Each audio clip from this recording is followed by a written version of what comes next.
الحمد لله ثم الصلاة والسلام على أشرف الأنبياء والمرسلين أفضل الصلوات الله وسلامه وبركاته عليه. أمسينا وأمسى الملك لله ولا حول ولا قوة إلا بالله. اللهم إنا نسألك خير ما في هذه الليل ونعوذ بك من شرها ونسألك خير ما بعدها ونعوذ بك من شر ما بعدها. أما بعد، السلام عليكم ورحمة الله وبركاته. tumebaza Oweekitiibwa Allah tabaraka wa taala akyatuwadde obuwangazi. Tumusaba Allah tabaraka wa taala tugase ne bye tuyiga, kubanga okubisoma wano n'obiyiga kirala, ate waliyo n'okubissa mu nkola. Okubisoma kirala, n'okubissa mu nkola mulimu. Then ate ne wabeerayo omulala ogusinga kwogwo nga ye maintenance, al istiqama, okubanga obisigalako niweta emyaka n'emyaka. inna alladhina qalu rabbuna Allah thumma istaqamu tatanazzalu alayhim almalaika. Abo bonna bagaa nti Allah ye mulezi wange, ne bafuna istiqama. Al istiqama kwe kubanga okwata eddiini niwayita emyaka ekyali haram kisigala kiri haram, niwayita emyaka eyali bida esigala bida. So si okusinziira nga bwolaba akati nga bwolaba kati mulembe gwa .com, haramu asigala haramu, bida asigala bida. Tulina abavubuka nga yitakwata mubakyala mu ngalo mu myaka 10 emabega, naye kati abakwata mu ngalo naga nti kati nabo olaba betukola nabo mu kampani. Nombuuza lyetteeka kati lyakyuse. Al istiqama ogwo mulimu si gwa kusaaga. Mu myaka 10 nga webyali nakati webiri, 2 nga webiri, ekyo no si kyakusaaga. Allah ayogera ku baanadamu abo nga atubuulira ebibeerawo nga bafa. Tatanazzalu alayhim almalaika. Bamalayika bamala okumuggyako, abagenda omukolako okumugjamu omwoyo, boogera naye, alla takhaafu wala tahzanu, totya teweraliikirira. Kubanga omuntu alaba bamalayika mu kaseera k'okufa atya era yeeraliikirira. Bamuga nti totya gy'olaga, teweraliikirira gy'olaga, Allah akusiimye. Ate totya kuyolesa emabega abaana n'omukyala n'emaali, era tobiraliikirira, Allah ajja bitambuza. alla takhaafu wala tahzanu wa abshiru biljanna. Allah geetu kugamba kuwadde jana allati kuntum tuadun. Abawalimu kibadde bakusomera ku muzikiti, mu juma, mu dalasa, naye waliwo ennyingo ezi zolina okuba nazo: tawhid ne istiqama. rabbuna Allah, tawhidu rububiya, thumma istaqamu. Istiqama si nnyangu, ekimu ku bintu ebitugoya mu umma wano, naddala ate mu zino ensi ezaffe zimufuna mpola. Ekikujja ku istiqama kasente. Omusajja n'akuwa obukadde bwe 5 n'akuyita nti jangu kuddwayo omwana wange, ogaana otya? Yeraga nti dduwa bida oba tukyasula kukyogera. Obukadde obwo obwa Uganda nogera ne weekubako akafuufu. Istiqama tiwadde wabumpa naye mukama wange sisobola, kubanga eyo bida. Salla tunyweze ya Rabbi. Kati okubisoma kyangu, then okubissa mu nkola kikalubamu. Kati ate ekisinga obuzibu kubibangaalirako. Noba muzanyi wa mupiira, fitness okugikola kyangu, ogikuuma kizibumu, ate ogiwangaalirako. Mugenda okukebera nga mulimu kale luli yali fiiti nga bigenzi. Kale katugende mu kitabo kyaffe inshallah ate tulabe bwe tugenda okutambula akawungezi ka leero. Naam.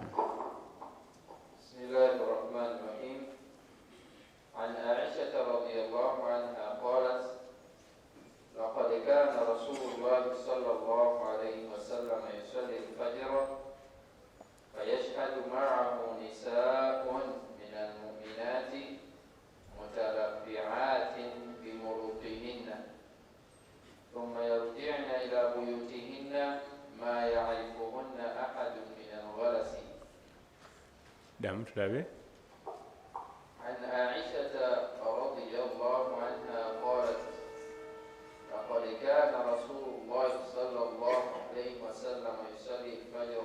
حديثي يتاندise nayo nga tuwerabira ntuli mu babul mawaqit, omulyango ogutulaga ebiseera by'essala. Tuwerabira nti bannaffe bano baasalanga essala nga tewali ssaawa, kati obudde bw'essala baabutayimingiranga ku nkyukakyuka ya njuba, era mwagenda otutambuliza tugenda kusanga nga ayogera ku ssaawa nti oba 7 oba 8 kubanga tewaali ssaawa. N'olwokuba nti essala yali yafuuka paati ku bulamu bwabwe, weewunye yazukkanga ate n'amanya nti kati subuhi etuuse, kubanga ffe bwe tuzuukuka kyosooka okukeberako yeki essaawa. Naye bwe yazukkanga n'amanya kano kaseera ka layiri, kale ate kano kasubuhi kagende ku muzikiti. Hatta ffe waffe wano emisana ne bwe base misana nga dhuhuri ewedde, olwekangamu bwoti osooka kutunula ku ssaawa, kubanga Allah yakola otulo. Oyinza okwebaka eddakiika 10 nolabanga ebase eddakiika 3, ate nebaka essaawa 2 nolabanga eddakiika 2. Naye bano tebaayinanga ssaawa naye nga bakwata obudde. Kati agenda tulaga ebiseera eby'essala naye nga ali ku tawqit ey'enkyukakyuka y'enjuba ne kumakya ne kawungeezi.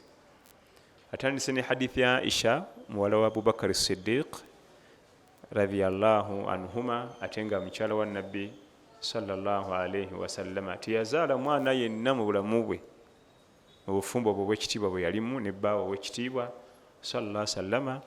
Allah tiyabawamu baana mu bufumbo bwabwe obw'ekitiibwa Aisha radiyallahu anha ne mukyala we Nabiyuna Muhammad sallallahu alayhi wasallama. Naye atugamba laqad kanat rasulullahi sallallahu alayhi wasallama, yalinga Nabbi sallallahu alayhi wasallama asala salati subuhi, abakyala ne bajja ne bagyetabamu nga beebikkiridde engoye ez'empewo. Bakyala b'abasahaba abaali nga okumpi n'omuzikiti bajjanga ne beetaba mu salaati subuhi ne bawulira ku kiwomerezo kya Qur'an n'ennyonza y'eddoboozi lya Nabbi Muhammad sallallahu alayhi wasallama. Mutalaffiaati bimurutihinna, nga beebikkiridde bonna. Murut zabanga ngoye nga bazikola mu wuulu, ziba za mpewo, ebyoyo ebiva ku ndiga ezo bwe bityo, ziyambako ku makya olwakayowe wakatera okubaayo. Naye mu birimu nga baddayo waka nga tebasitoyinza kumutegeera minal ghalas, olw'ekizikizazikiza ekyali nga kikyakutte nga salaatu subuhi ewedde. La yarifuhunna ahadan min alghalas, nga tuyinza kumutegeera naye ng'olaba nti oyo mukyala oyo mwami, naye nga tuyinza kumanya nti oyo Fatuma oba Aisha.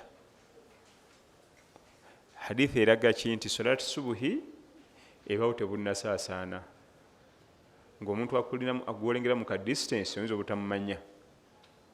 Ghalas, kibaita ghalas kwe kwetabika kwa katangaala mu guzikiza, kubanga Nabbi yasalanga salaatu subuhi mu ghalas. Ghayini lam sin ghalas. Ghalas kitegeeza ki? okwetabika kwa katangaala mu kuzikiza. Amakulu nga katangaala kalinga 15%, okuzikiza gulinga 85%. Salatu subuhi wetuula,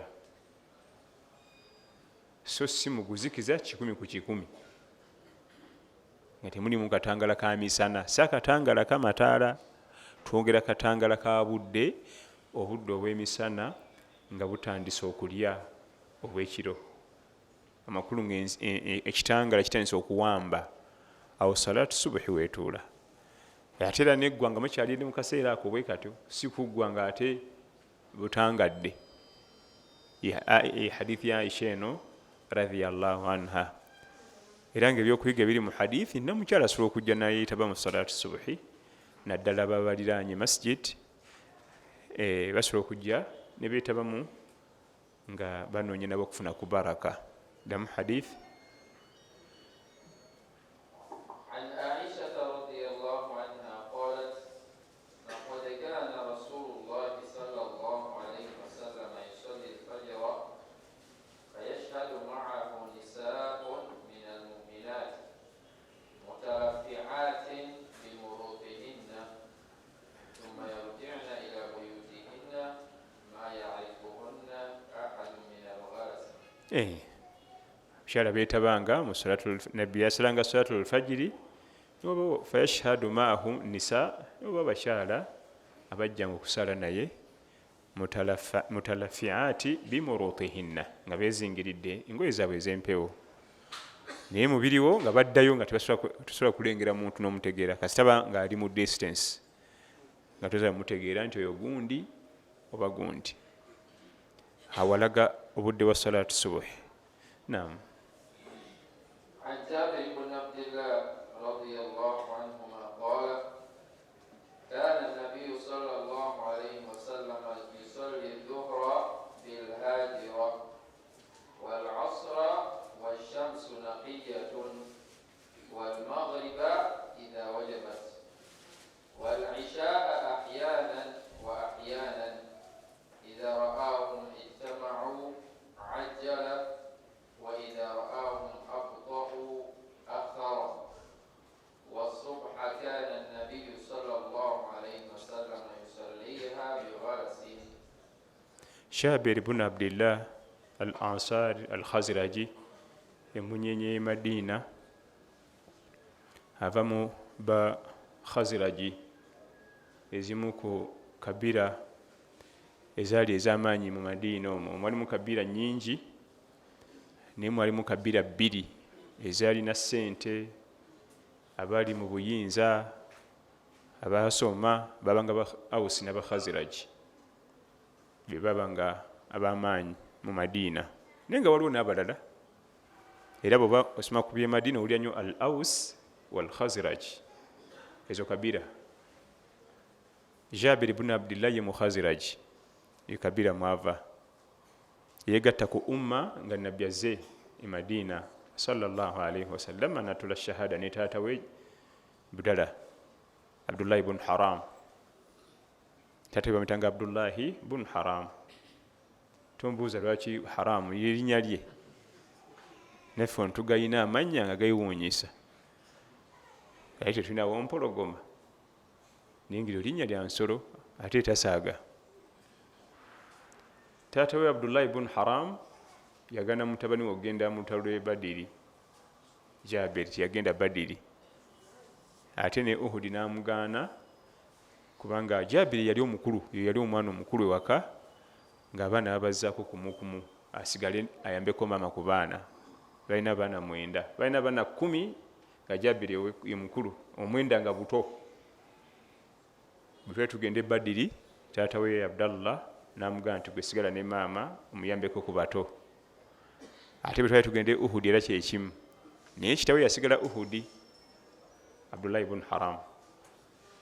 Bwe twagende Uhudi teyasimatuka. Ali Jabir entalo ezaddako zonna yazirimu, kubanga yali amugaana, yali amaze okukola ki?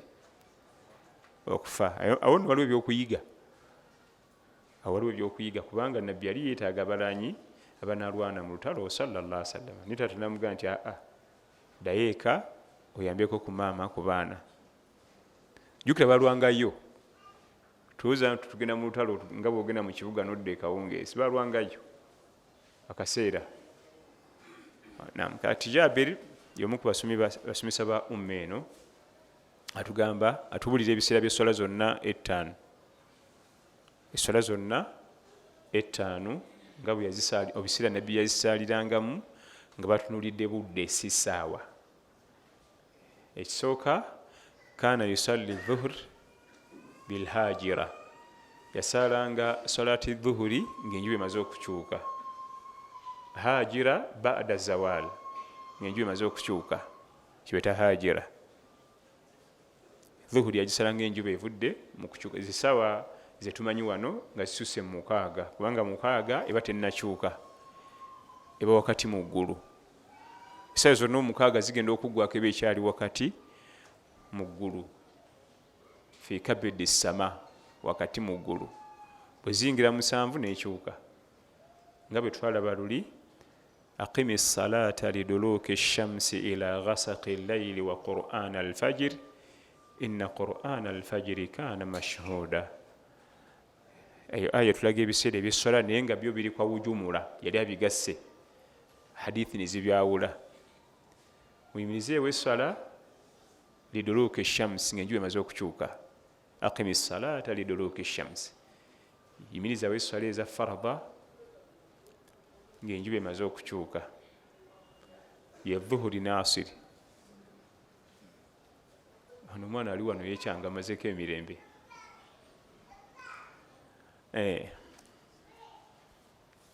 Liduluki shamsi ila ghasaqi llayl, netugamba nti ghasaqi llayl ye dhuhuri ye magaribi ne ishai, ye ghasaqi llayl, entandikwa y'ekiro.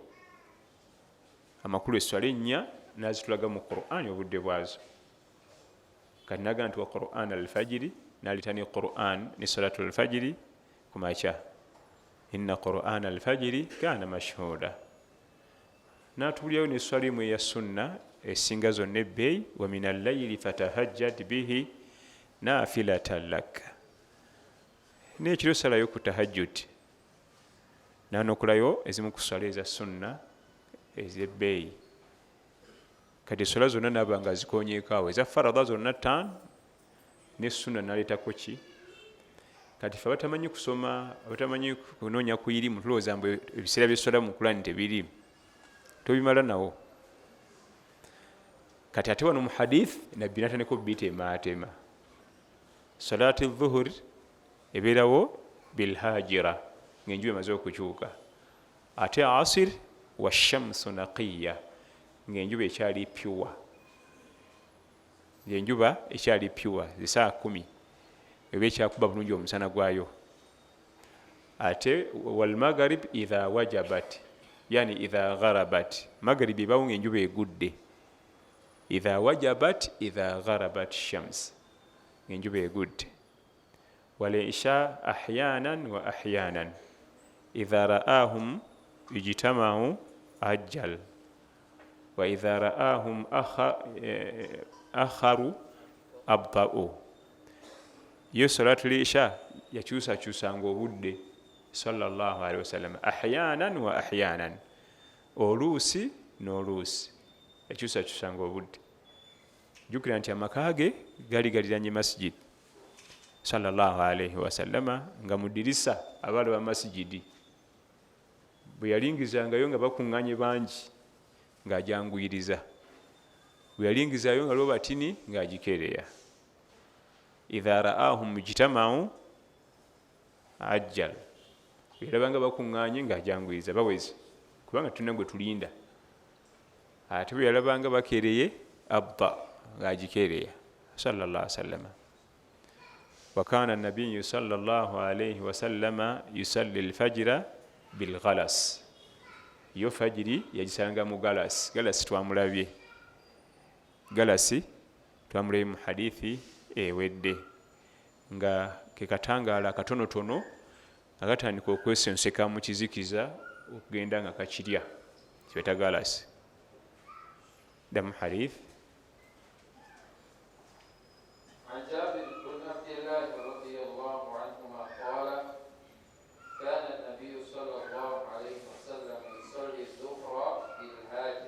alhajira tugambye alhajira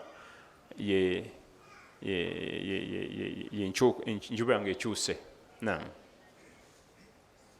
والعصر والشمس نقية Naam. والمغرب إذا وجبت والعشاء أحيانا وأحيانا إذا رآهم اجتمعوا عجل وإذا رآهم أبطأوا أخر والصبح كان النبي صلى الله عليه وسلم يصليها بغلس. نعم. عن أبي المنهال سيار بن سلامة قال دخلت أنا وأبي على أبي برزة الأسلمي رضي الله عنه فقال له أبي كيف كان رسول الله صلى الله عليه وسلم يصلي المكتوبة؟ فقال كان يصلي الهجيرة التي تدعونها الأولى حين تدحض الشمس ويصلي العصر ثم يرجع أحدنا إلى رحله في أقصى المدينة والشمس حية. ونسيت ما قال في المغرب وكان يستحب أن يؤخر من العشاء التي تدعونها العتمة فكان يكره النوم قبلها والحديث بعدها وكان ينفتل من صلاة الغداة حين يعرف الرجل جليسه ويقرأ بالستين إلى 100. أبي منهال تابع تيربكو النبي محمد صلى الله عليه وسلم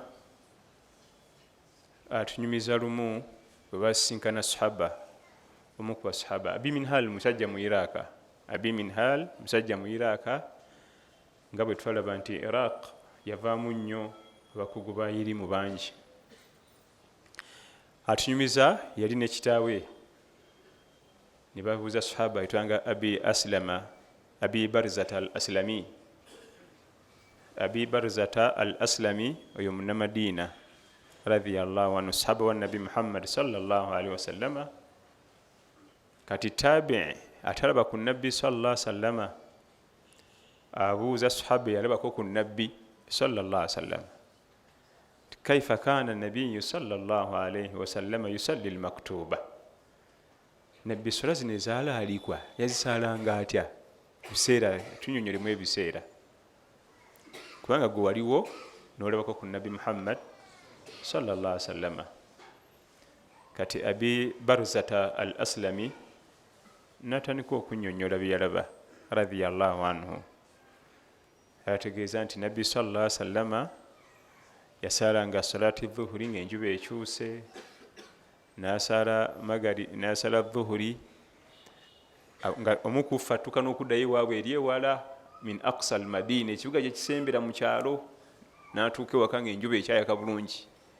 Naye nga ava kusala asiri n'ennabbi amakulu bagisalanga obudde bukyali nga n'enjuba ekyakuba kubanga saa 10 enjuba ekyayaka bulungi, saa 10 enjuba eba ekyayaka bulungi.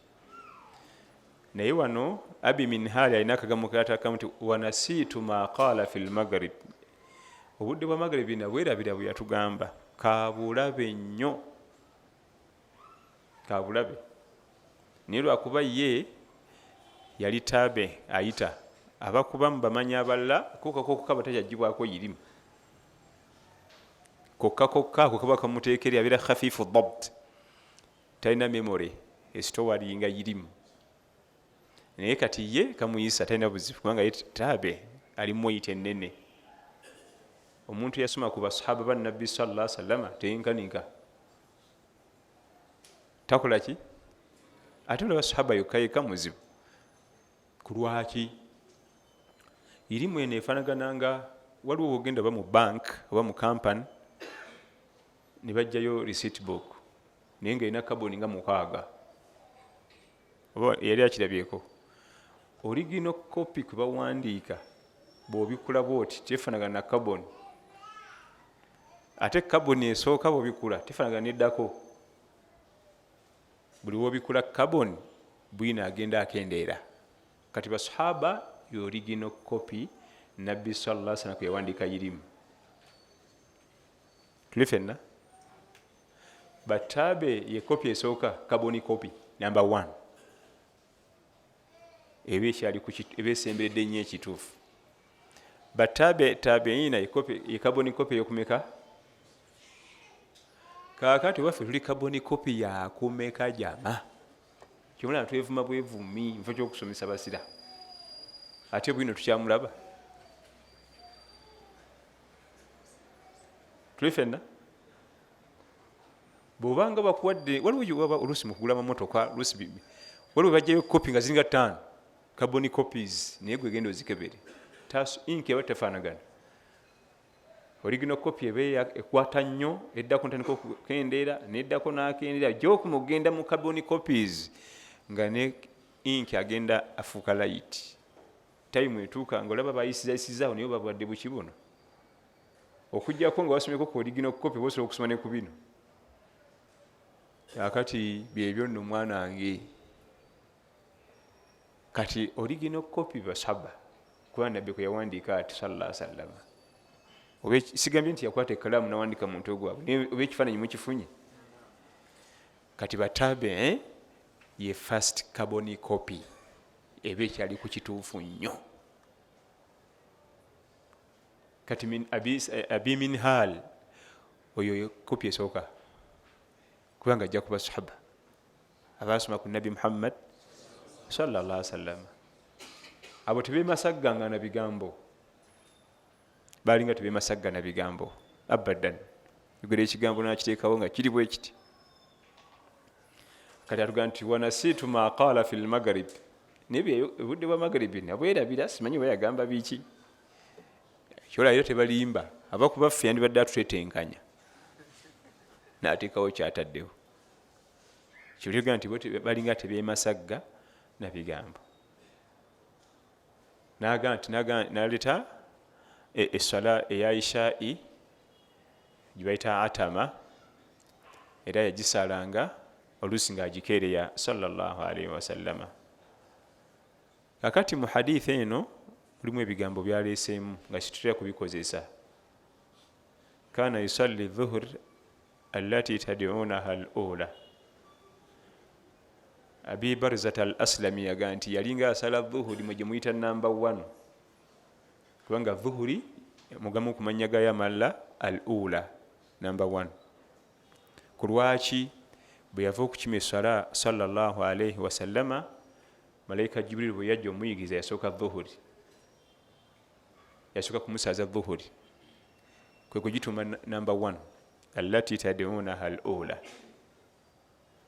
mwe muyita number 1 kubanga batabe bagikazaako nnyo ekyo kyola sahaba aga nti mmwe allati tad'unaha al-ula mmwe mugita number 1.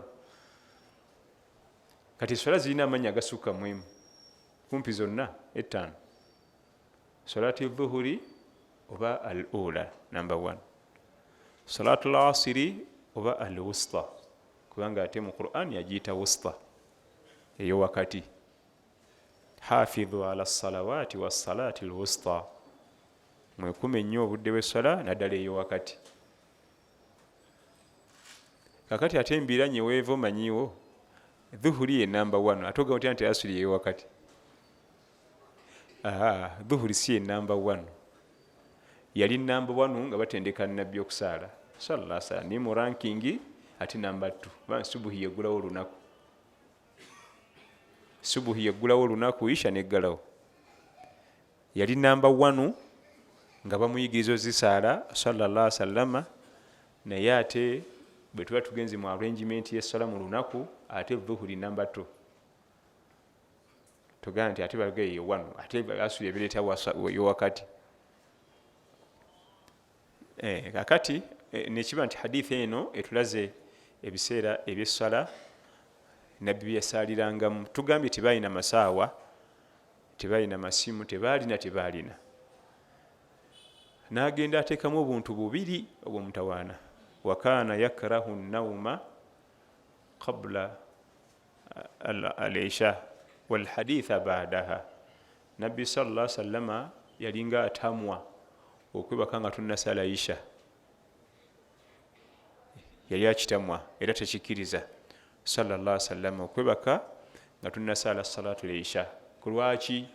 oyinza obutazuukukira ddala eswala nekuyitirako ddala, lwakuba kati abantu ennaku zino tulina nnyo mirimu mizito, naye abantu nga bakoze emirimu emizito nojja ogwawaawo, oyinza obutasala salatu leisha olw'obukowo, obudde bwayo ne buggwako. Kyavuga nti wakaana yakrahu nauma qablaha, yalinga atamwa okusala okwebaka nga tunasala isha, ate walhaditha baadaha, n'okudda mu hadisi nga omaze okusala isha. Wano hadithi kyategeeza agaboozibozi agataliko pulaani, nanyumya mulukaze empaka, nanyumya Ukraine, yamanye abazanyi b'omupiira baguze, yamanyi walhaditha baadaha. Lwaki nabbi sallallahu alaihi wasallam atamwa emboozi nga isha ewedde? Esookera ddala ofunye omukisa n'oggalawo ekiro ne ibaada ennungi. Budda mu mboozi oyinza okukolerayo amazambi amanene, kugeya lugambo, kutemerera, amakulu ogende okwebaka ng'osimbizayo mazambi manene, so nga badde ofunye omukisa okuggalawo ekiro ne ibaada ebbeeyi, sala ya faraba. Ate oluusi emboozi eyinza okuwanvuya n'ekuleetera okulema okusala layiri, emboozi eyinza okuwanvuwa n'ekuleetera okulemwa okusala salatu layiri. Yino na layiri sikaleko kubanga layiri ya sunna, abamu bakuba emboozi paka nesubuhi nemulema mu jamaa, nesubuhi nemulema mu jamaa. Allahu akbar. Wannange salati subuhi mu jamaa, buli yenna ayagala okwekebera, omwami yenna ng'oyagala kumanya enkolaganayo ne Allah ku ssala, tunulira subuhi, tumenyeka nnyo. Yawoka oba otunula obala ennaku z'omusanvu olabe we zitambudde. Tuba ntwadde ku mawuledi nga tuli ku mutume, naye nga tuli awo tufiira ku mutume amala n'emyezi nga tasadde subuhi mu jamaa. Naye agamba kimu mutume sallallahu alaihi wasallam, era nze ku mutume nnwana, omwezi gugwa wali nga temulimu salati subuhi ku muzikiti kyokka mwami. Kati nomubuuza awo ebikwatagana n'okwagala mutume olina kumwagala ku byayigiriza, kusooka kussa mu nkola byayigiriza kyekitegeeza okumwagala, so si kukola bibyo gwe n'otayiminga butayiminsi. Awooza njagala nnyo omutume tasiba mandi na lwakuna, tabimanyi ne mu programu ze mu life ye tebirimu.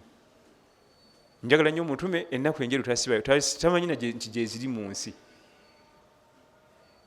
Okugamba nti oyagala nnyo nabbi sallallahu alaihi wasallam si kyekikulu, wabula weebuuze ye ayinza okunjagala? Singa ajja ne bamunnyonnyola mukyala wange n'amuyitiramu engeri gyemukubamu empi ne mumuvumaavuma, nabbi ananjagala sallallahu alaihi wasallam? Singa ajja n'abuuza bannayiba bo tikasimu ono mumusanze mutya, bye banaamuddamu anansiima, ekyo bayita okwagala nabbi sallallahu alaihi wasallam. Kussa mu nkola bye yatuyigiriza, ku mulimu banno b'okola nabo bakuwanda lulusu, kyokka owooza mbu oyagala nnyo omutume sallallahu alaihi wasallam. Abaddan tomwagalangako. B'okola nabo ku mulimu baga nti bannange singa tufunayo omuntu n'atugobera akasajja ako wano. Okwagala nabbi sallallahu alaihi wasallam si kyekikulu, wabula weebuuze ayinza okunjagala. Era olaba abavubuka bano abagala ebyemipiira, agula n'essaati eya kirabu ye n'eshaati namba nga kuliko n'erinnya ly'omuzannyi, n'agula obukomo n'abwambala ku mikono okuliko erinnya lya kirabu ye, n'agula ogutambala n'aguzinga mu bulago oguliko erinnya lya kirabu, n'asala n'ekiviiri ekyomusambi oli. Ogwo gwe mukwano.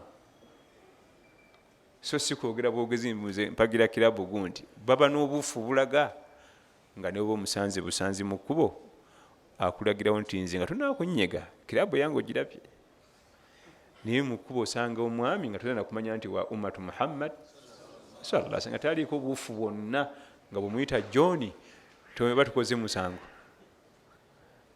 taliiko buufu gwe weebuuze singa nabbi sallallahu alaihi wasallam tugeze azze nansinkana mu kkubo ategeera nti ndi wa umma ye. Abakyala ettaali ne livuga kiki mazaalibwa ga mutume sallallahu alaihi wasallam ninno nga kakaya kataddeko kujjabuzaawo ku mawuledi naye mu dduuka oyinza okuzaana eti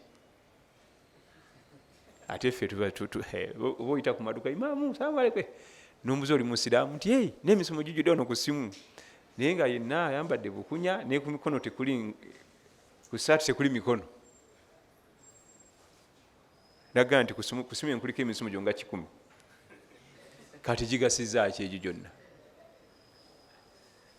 emisomo 10 gigugasizaaki nga mbadde sinena kutegeera nti oli mukazi musiraamu naye ku mutume akuba ekikonde sallallahu alaihi wasallam nga tonaga nti omwagala nnyo weebuuze yanjagala weebuuze ebibuuzo ebyo olabe engeri gyokwatamu omukyala gyokwatamu baneiba byonna yabitusomesa mubimanyi ffe tuli kimu ku mutume nnwana. Walhaditha baadaha ekigambo hadiisi kyajja wano mu Luganda nti bali mu hadiisi kituufu oluusi kijja nga kitegeeza agabooziboozi agatalina makulu oluusi wano kyalaga nti walhaditha baadaha nabbi yalinga atamu okuba hadiisi nga isha ewedde tategeezamu hadithi zayirimu ategeezamu gabooziboozi ele ma la faida la bitalina mugaso byategeeza sallallahu alaihi wasallam. Olw'ensonga nti biyinza hatta ne bwebanga yirimu nga bonodda mu kusoma yirimu salatu subuhi ejja kuyitako ate awo yirimu yebeefuuse haramu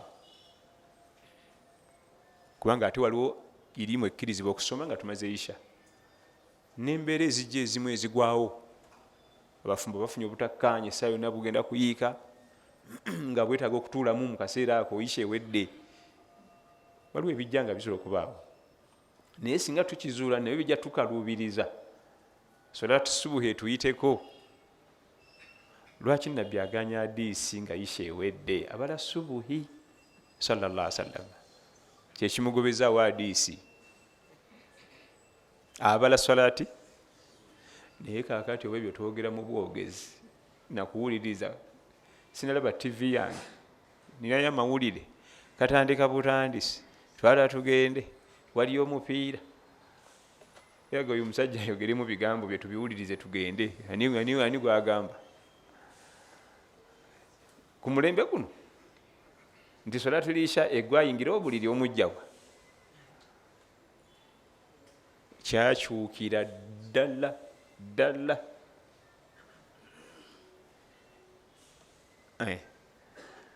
Abi Barzat al-Aslami atugambye ebigambo nti wakana yakrahu an-nawm qablaha walhaditha ba'daha. Nabbi sallallahu alaihi wasallam yali akiitamwa okwebaka nga tunnasala isha n'okudda mu hadiisi ng'ewedde. Tulabye ensonga abamu ku bamenyi batukonerako lwaki kubanga ye kati abatandise okukola salatu subuhi abakkiriza abatuufu ibaada eno bweggwa atandika programu ya ibaada eddako kati tumaze magaribi nti nga atandika kubala isha tumaze dhuhuri nti atandika kubala asiri naye ffe tubala nusu sente wenenkwatira yaba abala nti kakati kale tutuganye ngenda vuga emmoroka bwenti naye asiri ngikwatira wa era ebibuuzo ebijja nze kati yansanze mu jaamu kati jaamu okimanyi gyali wandibadde wabaze batunyumiza omu ku basajja bannaddiini embwarabu eyo ab'emirembe gino yali ava kukolekera mutabani we okulaba omukyala bateekateeka kuwasa bakomawoka omwami muzeeyi n'abuza omutabani magaribi gyegendereze namugamba nti obudde mbubala muzeeyi ne basimbula nga balina obutawuni bagenda bakulosinga kati ne bajja basanga nga bujjamu bwabalemesa ne bayingira eddungu namugamba nti mwanange ketuyingidde eddungu lino magaribi tugenda gikwatira wa nti waliwo omuzikiti gundi maaso awo n'omuzikiti gundi namugamba nti guno ogusooka guno gwoba oyimirira tusalireko magaribi omuvuka namugamba nti ogwo ebiyigo bikyafu tubatera kuyonja biyigo tugende kuguddako. Muzeeyi nagamba nti wadde tufaayo wadde ebiyigo bikyafu tusalire awo. Namugamba taata ojja funa ebirwadde bya bwereere. Namugamba tunasanga takibiira tujja gisanga. Ne bagenda ne bafuna wuzu naye nga muzeeyi alaga supiidi. Aba ali mu kujjamu ngatto imaamu n'asomeka okusoma al-Fatiha n'agwa eri n'akuba omulanga. Abaali bajja baddakawo ne bayoolayoola muzeeyi kiki puresha sukaali biki. Naga omwana ndeetedde ebizibu. Mbadde mmaze emyaka 37 nga imaamu agenda ogaa nti Allahu akbar nga wendi awo. Naye kati wulira atandise okusoma al-Fatiha. Emyaka 37 nga nkuumye ekintu kyange nga njala kyanjula wa Allah. Mbadde nibala 40 nga genjagala okuweza. Niyo ono wedda mugalo tusalire ku gweri yaganyi. Ekinkwasiza ennaku negina emiranga negana amaziga ekintu kyange akiyiye kyensibidde emyaka natandika okisiba nga sinamuzaala kubanga kati wuuyo agenda mu 21. Abasalafu balabi salafu swaleh omulabi. Allahu akbar. Bali abasajja ebintu babalabira la 37 years eswala zonna 5 nga imaamu agenda ogaa nti Allahu akbar nga naye agamba nti Allahu akbar. Naye yamisinga muno okusoma al-Fatiha ne takbira wawanvu nnyo kokake yakeerewa ne kamuyiwa amaziga kubanga wakati wa takbira n'okusoma al-Fatiha waliwo n'eddakiika tewera. Naye ng'alaba kintu kya mutawaana nnyo nnyo nnyo eri obulamu bwe. Balimu ebyo bye babala. Mwana mulenzi ali mu kubala baana ba buwala. Oyo namumaze kati simuddira oyo nagenze ku mulala. Oyo namudropinga twakimanya. Namudropinga dda nenfuna wala n'abalala 3 awo nabo ne mbadropinga. Gye bali abaddu ba Allah. Kakati abo bantu betwogerako abakyagenda ku bigambo nti wal haditha baadaha nga n'hadisi nga yishewedde tabisobola kubanga abala kisaleddako yatawaanya omutabani we nti eswala ey'amagribi tugenda gisaalira wa nga bakamala eswala eya asiri bakyalina ku buko baze okukyala ogenda kusimbula emmotoka naye eswala y'amagribi tugenda gisaalira wa ekyabuuza nga 3 hours yatandise dda ogisako obwongo. Yatandise dda naye ffe eswala eyaffe ebanga biguddewo bugwi tadde na ku programu yange bigwawo bugwi n'ogiraawo mu kolido awo n'ogiwubawuuba asala nga ya neiba kyokka yiye fundi waba azimba ennyumba eyiye fundi nga ennyumba gyazimba yiye ekalayiza simanyi wirubalo nakibi musenyu biki amala gateekamu esoka seminti kwoyo tebamubba owuwe abadan tagula bisimanyi tebiweze simanyi nti bisusse kulwaki nyumba yange neswala eyo sebo yiyo tulowooza nti osalira neiba yanamanya oba tebiteredde analabira eyo ate nze binkwatako. Damu hadith labe mpolampola erimu ebigambo bingi.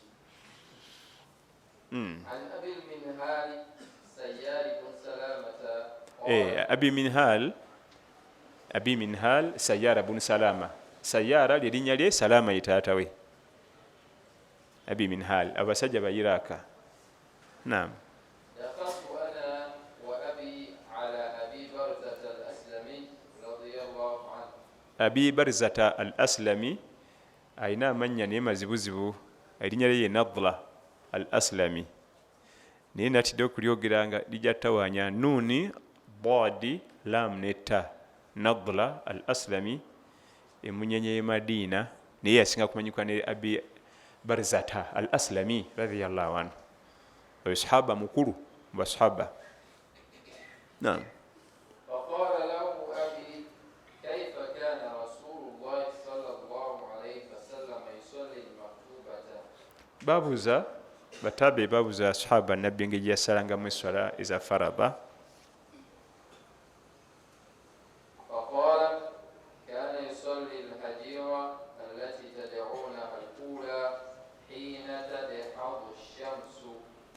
yasalanga salati dhuhuri mwe muyita esooka ng'enjuba emaze okukyuka.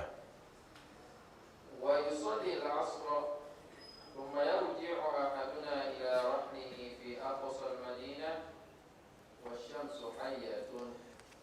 yatusazanga salatu lasiri omuntu natuka n'okudda ewaabwe mu kyalo ewala okuva e Madiina naye ng'enjuba ekyayaka bulungi nga namu amakulu nga tunatandika kuggwamu maanyi kubanga bweggwamu amaanyi babutandisa okuwungeera.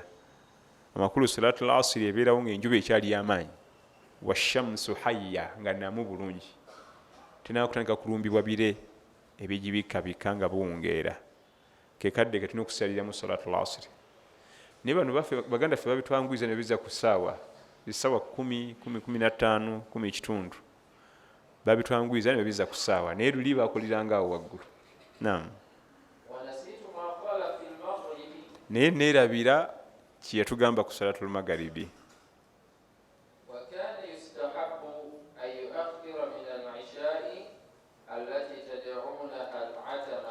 yayagalanga nnyo sallallahu alaihi wasallam okukeereya salatu lesha mwe gye muyita atama eggalawo era atama linnya mmanya ga salatu lesha. singa bakuuza salatu la atama yeruwa bategeeza mu salatu lesha. ebeera isha mu kaseera akasooka kano bwe bagikeereyanga ng'efuka atama kubanga okiriwo gikeereya. naam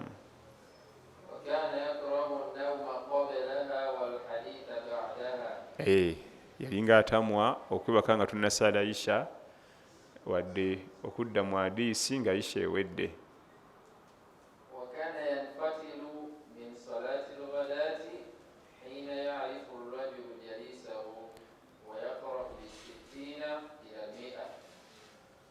kakati wana adayogera ku salatu alfajiri bagita alghadat eyokumakya erina fajiri erina subuhi erina gada.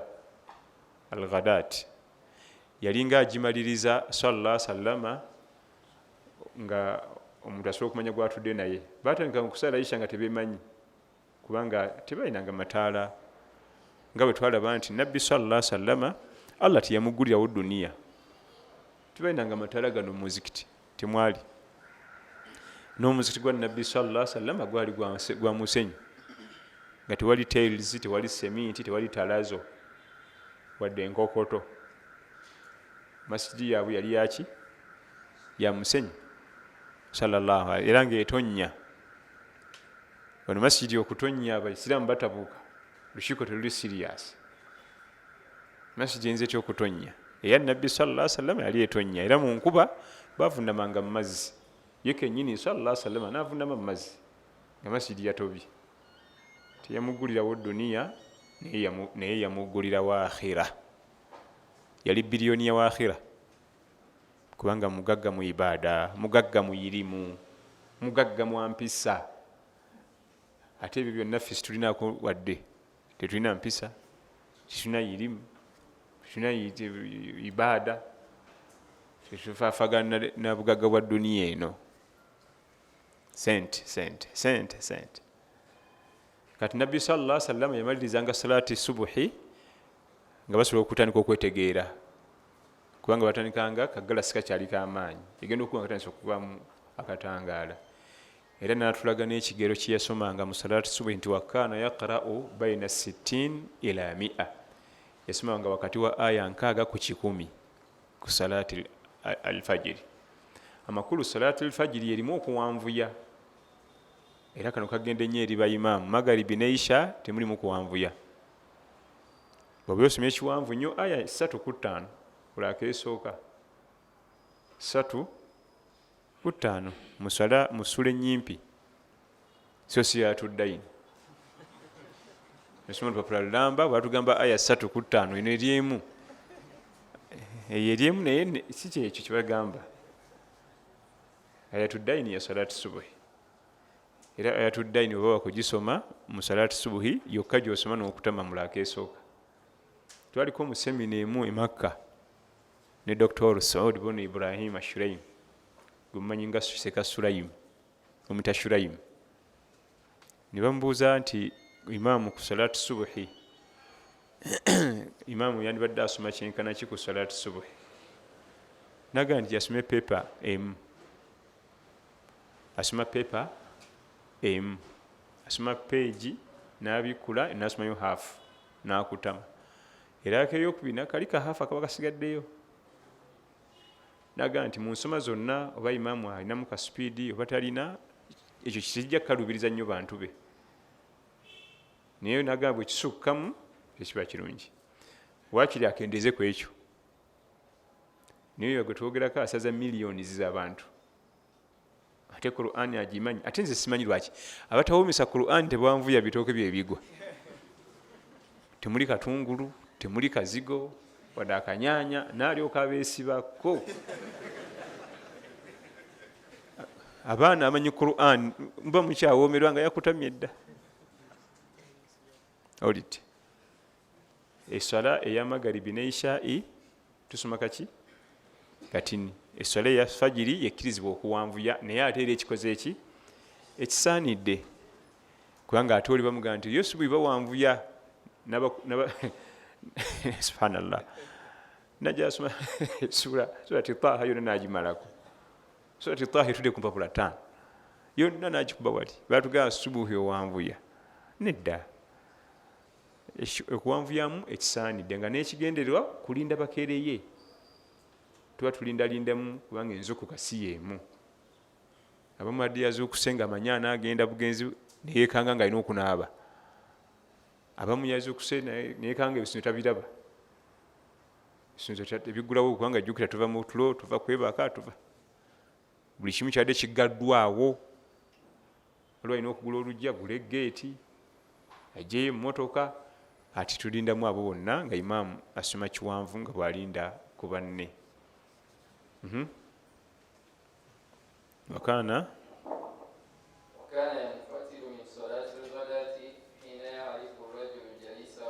yavanga mu swala eya subuhi nga buli omu asobola okumanya gwatudde naye, kyategeeza twagenda kumala kutola salaamu ng'osobola okumanya ani akuliraanye. Amakulu batandikanga swalaati subuhi nga tosobola kumanya akuliraanye, tewaali mataala. Mwabangamu obutonotono naye nga sigana agaffe, naye ate ekyewuunyisa layini zaatereranga, ate ffe abalina amataala tetutereza layini. Era yabaterezanga sallallahu alaihi wasallama mu nzikiza omwo, kihamuza ekigere kyakkuno kisembezeeko emabega katono, awo yalinga batereza kennyini sallallahu alaihi wasallam. Ate n'abantu betwogera ku salatu jamaa eya nabbi balowooza balimu abantu 7-8, yasazanga abantu bagenda mu 2 salatu subuhi, kubanga olwedde 8 kisula mu muzikiti,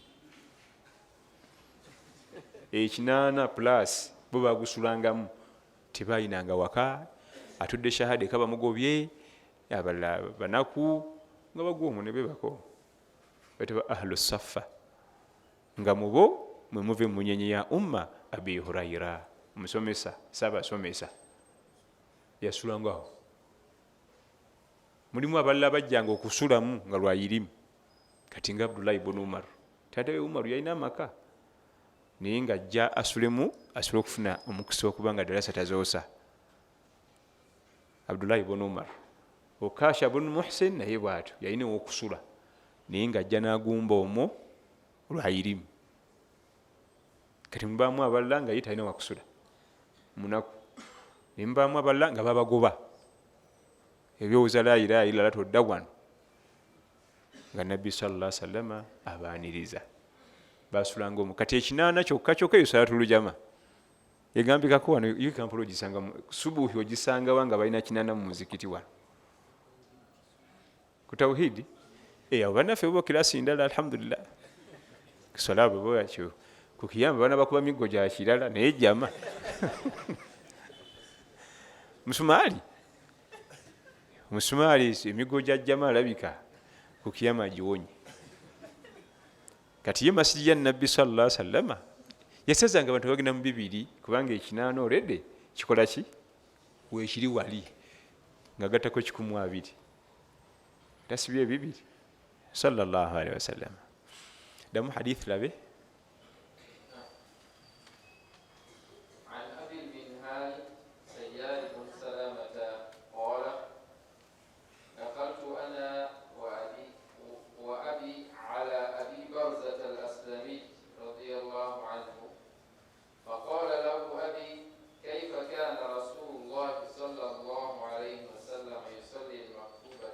almaktuba almafruda eswala eza farada yalinga azisala atya sallallahu alaihi wasallam وقال كان يصلي الهجيرة التي تدعونها الأولى حين تدحض الشمس. hajira kitegeeza ng'enjuba ekyuse allati tad'unaha al-ula gyemuyita number 1 twalabye lwaki dhuhuri bagiyita eswala number 1 kubanga malayika jibrilu alayhi salam gyeyatandikirako okusomesa nabbi eswala sallallahu alaihi wasallam hina tadhadu shams ng'enjuba emaze okukyuka bwe budde obwa salati dhuhur. ويصلي العصر ثم يرجع أحدنا إلى رحله في أقصى المدينة. ekigambo aqsa kitegeeza ewala subhana alladhi asra biabdihi laylan min almasjidi alharami ila almasjidi alaqsa yayawukana allah yatambuza omuddu we nga mujja mu muzikiti ogw'emizizo ategeezamu ogw'e makka n'amutwala ku muzikiti ogw'ewala aqsa kitegeeza ewala baguyita aqsa kubanga ebiseera ebyo gyali emizikiti ebiri ogw'e makka n'ogwo ogw'e palestine naye nga gwabanga wala nnyo ebiseera ebyo olana kati era wala era wetaaga kanyonyi kubanga wala ate olwo luli nga katuna train tulina emmotoka tulina enguudo mukedduka kilometers 3 ena speed meter 3 ogivuga negenda paka mu 13 neera wala ate olwo edda ku bulogoyi. Naam. والشمس حية ونسيت ما قال في المغرب وكان يستحب أن يؤخر من العشاء التي تدعونها العتمة وكان يكره النوم قبلها والحديث بعدها وكان ينفتل من صلاة الغداة حين يعرف الرجل جليسه ويقرأ بالستين إلى 100. Imaamu asaaza ekigero kyekyo nabbi kyeyasaazanga wakati wa aya 6 ku 100 okusinziira ku buwanvu bwa aya. Tokalubiriza nnyo baanaadamu. Waliwo yatugamba nti ye imaamu wabo basaaza amala kutandika kutamwa nalyoka akutama naye wabanga tannaba teri babukubi ne bagenda mwe munaamanya nedda si ekyo. Naam. Ali ibn Abi Talib radiyallahu anhu muganda wa nabbi sallallahu alaihi wasallam mbataata jeno omutabaazi omulwanyi namige atubulira ebyaliwo mu Khandaq olutalo lw'e Khandaq olusi bayita Ahzab era Allah alwogerako mu Qur'an mu suratu Ahzab era neyetuumibwa Ahzab bannamakka lwe babalumba naye mu bufunze ebintu tebyali byangu. Salatul asri nebayitako bonna tebasaala. Salatul asri yabayitako nabbi sallallahu alaihi wasallam naye n'esswala ezamuyitako mu bulamu bwe n'esswala ezamuyitako naye nga ye zimuyitako si mu mbeera ezaffe obugayaavu n'okwerimbalimba nti tuli bize. Ye zamuyitako ng'ali bize na mirimu gya umma era mu riwaaya balaga esswala 2 ezamuyitako. Esswala esooka ya asir yamuyitako n'agiriwa ku magaribi sallallahu alaihi wasallam naye yamuyitako ne banne bonna be yali nabo ensonga za lutalo. Esswala endala yamuyitako salaati subuhi era yali ava mu lutalo. Mu hadithi ya Abi Qatada Al-Harith ibn Rib'i al-Ansari radiyallahu anhu atunyumiza abali bava e Khaybar. Mu lutalo lw'e Khaybar walinga obuwanvu walinga Kampala jjinja natuukawo Khaybar mantiqa ziraiya saza lya bya bulimi. Khaybar yattawanya nnyo musajja bwattawanya nnyo n'ennaku ze yali abaze nezitripolinga ate nga yali anyumye Khaybar naye yatabuka naye abaakomawo nejje yali abaze nga tebagenda sula mu kkubo basimbule bayingire Madiina naye wakati mutumbi n'akizuula nga abantu bakoye nnyo esooka ava mu lutalo ekyokuli olugendo luwanvu yeemu ate kiro n'asalawo yeebake alina abalwanyi basoba mu 600 sallallahu alaihi wasallam. Naye olwokuba bebaka leeti nga tebakoowu n'agamba Bilal teyebaka. Bilal alina kusula ku bulinzi asobole okwaziina tuzuukuke. Bonna otulo ne tubabba entuyo ze zaabazuukusa olw'obuyitirivu bw'omusana. Omusana nga gubakubye ng'entuyo zikola ki? Zibayitamu. Ate yasooka okuzuukuka kennyini sallallahu alaihi wasallam zisawa nga 4. Naye Allah yawukana abantu basoba mu 600 nga bonna basirise bali mu tulo teri awulira ate mu kafo kamu. 600 gulumanyi olugumba wafaanana nga bonna teri awulira olwo twababba entuyo nga ziba zikulukuta. Nebwe yazuuka sallallahu alaihi wasallam n'akona ku basajja be bajenerali Abubakar, Umar, aba ekiki kituliko bwa Bilal aluwa nga twaliko ate ye tusufu kubanga ate yebaka leeti nnyo yesuka kutwazaako n'atwazaako ne tumubba. Namugamba nti ya Rasulallah ghalabani nnawm, otulo twampangudde ne kanja ziine sawa 4 kankole ki? Namugamba nti tojja kwaziina. Nagamba nti bannange ono sheitaani yamaze otuwangula tetuyinza kuteekawo ibaada. Nagamba mulagire ttiimu yonna tugumbulukuke tugende tugumbe akasenyu akaddako tugende okusalira subuhi kubanga wano sheitaani atuwanguliddewo tetuyinza kusalirawo. Yagamba nosalirawo sallallahu alaihi wasallam. Kati ate ejjukira abantu abangi obajja mu kifo batula mu kifo ekirala kyetaaga obudde bungi tabanga muntu omu. Abantu abangi obajje wano bazze wali oyinza okukozesa 1 hour kubanga omu akwata bukwasi bugatto bwe nadda wali. Amakulu era ne baddamu ne bakeerewo again nga bakyusa olusenyi badde mu kasenyi akaali kaddako. Bwe baatuukawo n'ayaziina Bilal bin Rabah radhiyallahu anhu salaati subuh. Kyokka ekyewuunyisa bonna n'abagana okusala subuhi nga tebalina sala raka 2 qabliya alfajiri. Bwe mala okwaziina naga alindako tusale sunna nga bali leeti etagambika ne basalira ka 2 buli omu eza sunna okulaga nti kyebakiga nti nabbi ezira kati yazireka nga sallallahu sallama safaran wa hadaran, oba ali musafari oba tali musafari oba ali leeti era ke 2 eza subuhi teyazireka. Ffe tuzireka. Ffe tukola ki? Olaba yali leeti ku leve eyo naye yamala zikola ki? Bwe yamala naga kati kima tusale subuhi.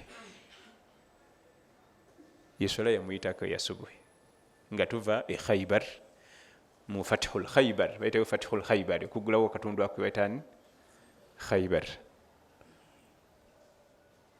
Naye mu bimu ku bye tubisaako amaaso nabbi yatugamba sallallahu alaihi wasallam nti rak'atay qabla alfajiri khayru min ad-dunya wa ma fiha.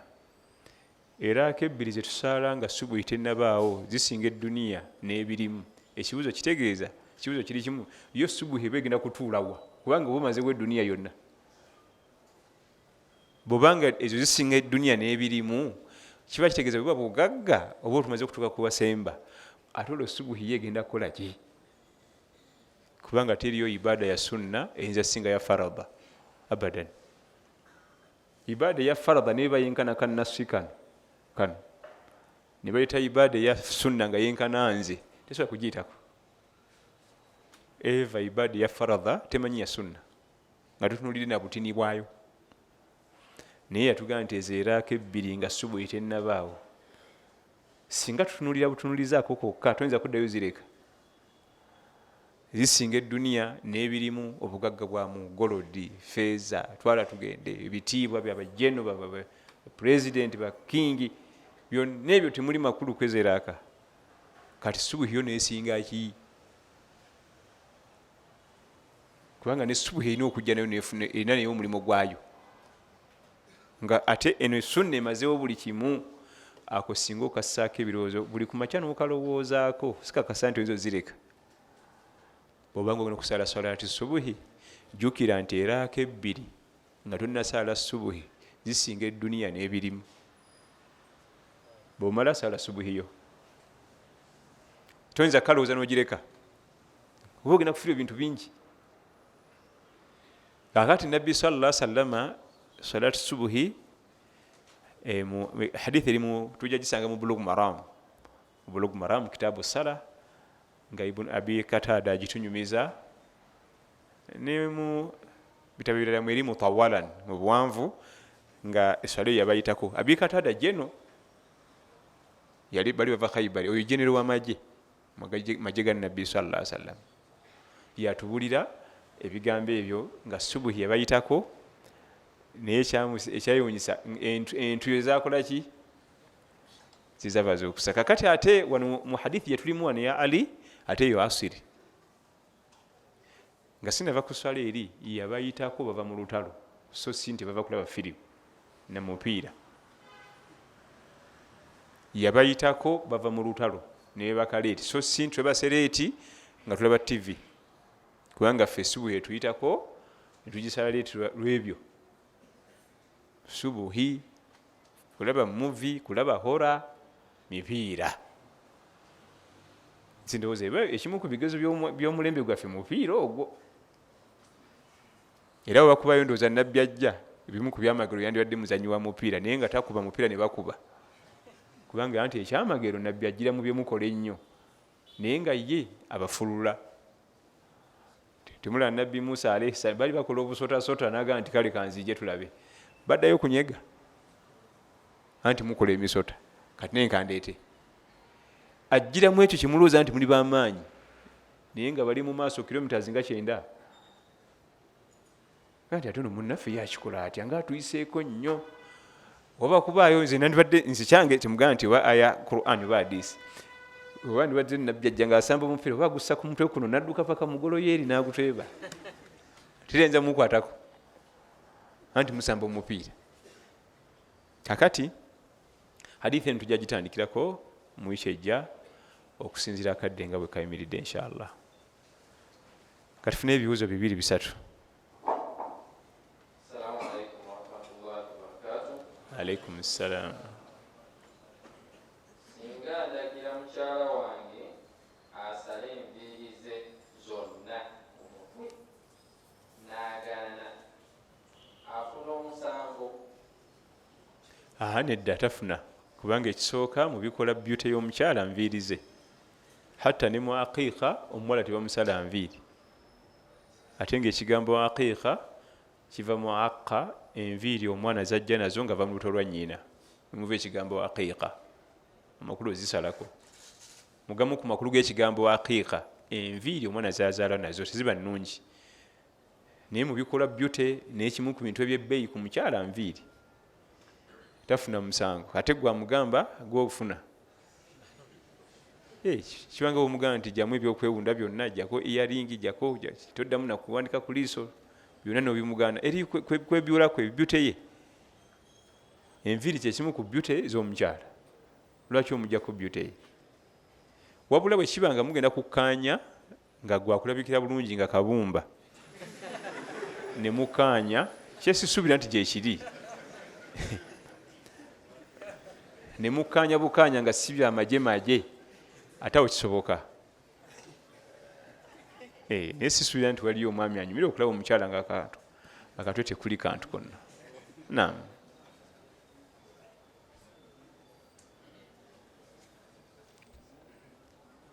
Assalamu alaikum. Wa alaikum salam. I have done everything which God refused us, almost all. I tried to do tawbah, but according to me, just saying istighfar as if it is not enough. And I feel God will not forgive me. What can I do?